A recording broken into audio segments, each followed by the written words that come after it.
నమస్తే అండి. బాగున్నారా? మీరు బాగుండాలని మనస్ఫూర్తిగా కోరుకుంటున్నాను. మరొకసారి ఈ వీడియో అయితే మీ ముందుకైతే వచ్చేసానండి. ఈ వీడియో చూసే వాళ్ళందరూ ప్రతి ఒక్కరు లైక్ చేయండి, షేర్ చేయండి, సబ్స్క్రైబ్ చేయండి. చాలామంది అయితే చూస్తున్నారు కానీ వీడియోస్ కానీ షార్ట్స్ కానీ లైక్ అయితే చేయట్లేదండి. ప్లీజ్ అండి చేసుకోండి. మమ్మల్ని కూడా సపోర్ట్ చేయండి. ఈ వీడియోలో అయితే నేను ఎగ్ రైస్ చేసుకునే విధానాన్ని అయితే చూపిస్తాను. ఒకసారి చూసేయండి. ముందుగా మనం కట్ చేసి పెట్టుకున్న ఉల్లిపాయ ముక్కలు, టమాటా ముక్కలు అండ్ కొన్ని పచ్చిమిర్చి ముక్కలు అయితే డేక్షలు అయితే వేసేసుకొని ఆయిల్లో బాగా మగ్గబెట్టాలండి. అవి మగ్గిన తర్వాత కొద్దిసేపు అయితే మగ్గటానికి కొంచెం టైం తీసుకుంటుంది. అలాగే వదిలేసేయాలి. తర్వాత అయితే ఉప్పు అది వేసుకొని మనం కలిపి పెట్టుకున్నాం కదా, ఇలా ఉప్పు వేసిన తర్వాత అయితే ఒకసారి మొత్తం కలియబెట్టాలి. చూసండి, టమాటా ముక్కలు అవన్నీ ఇట్లా మొత్తము అంటుకోకుండా బాలకైతే అంతా ఇలా కలుపుకోవాలండి. డేక్ష అంతా నీట్గా ఉంటుంది, ఎక్కువ మాడిపోకుండా కూడా ఉంటుంది. అందుకని మనం అప్పుడప్పుడు గరిటెతో ఇలా అంటూ ఉండాలి. ఆ తర్వాత అయితే ఆల్రెడీ ముందుగానే దంచి పెట్టుకున్న ధనియాలు అండ్ కొత్తిమీర ముద్దనైతే వేసేసాను.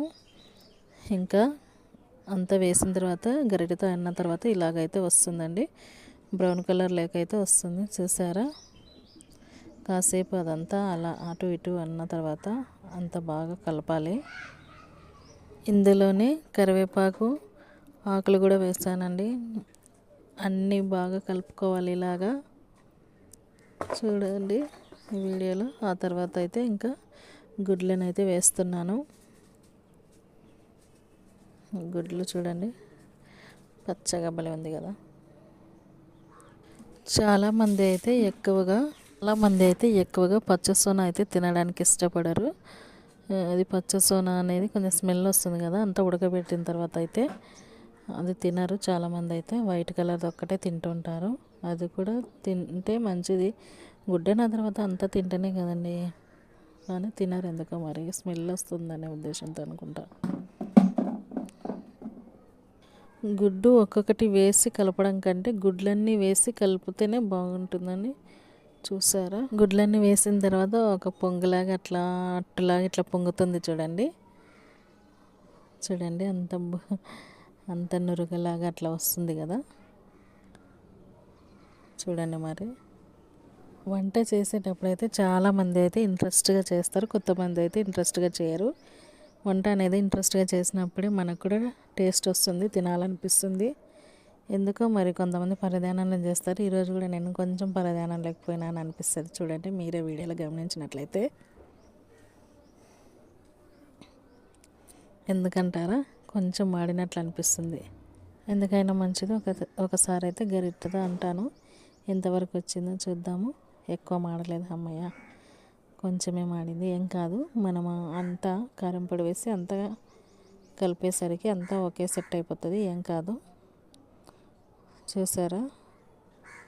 చాలామంది అయితే వీడియోస్ అయితే చాలా కలర్ఫుల్గా చేస్తుంటారు కదా, ఎడిటింగ్ చేస్తూ బాగా పెడుతుంటారు కదా. నాకైతే అంత ఎడిటింగ్ అయితే రాదండి.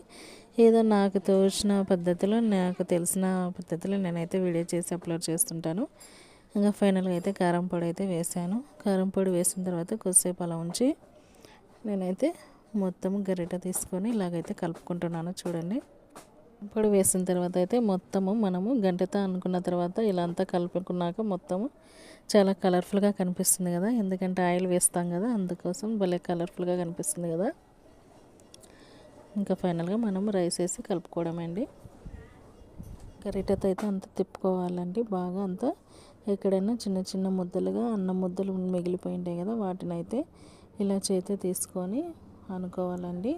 ఇలా అన్న తర్వాత అయితే ఇంకా ఫైనల్గా అయితే మనము మరొకసారి గరిటె తీసుకొని ఇలాగైతే కలుపుకోవాలి. ఇంకా ఇలా 2-3 సార్లు అన్న తర్వాత ఇంకా అంత సెట్ అయిపోతుందండి. ఇంకా మనకైతే ఎగ్ రైస్ రెడీ.